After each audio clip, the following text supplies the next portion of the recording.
How to fix a Jumia order stuck on processing. Now, this is one of Jumia's most commonly complained about issues, and there isn't actually a self-service fix, but here's what's actually going on and what to do. Now, this is what's happening. The seller hasn't confirmed or prepared the item for dispatch yet, or the item might genuinely be sold out despite showing available at checkout, or a payment verification hiccup even if your money left your account, or it might be general warehouse or logistics backlog. Now, here's what to do. You go to your account, you click on your orders. I haven't ordered anything, that's why you don't see anything here, but you've ordered, and so you click on your orders, you see track this item and you click on it.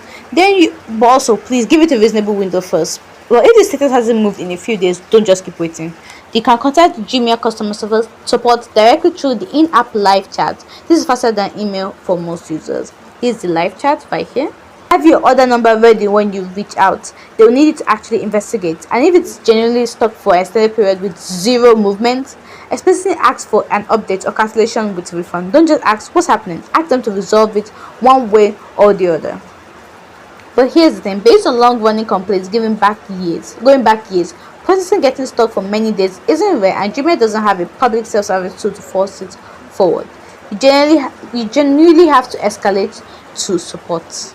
If support goes quiet too, follow up with order number, as reference tends to work better than starting a fresh complaint each time. That's it.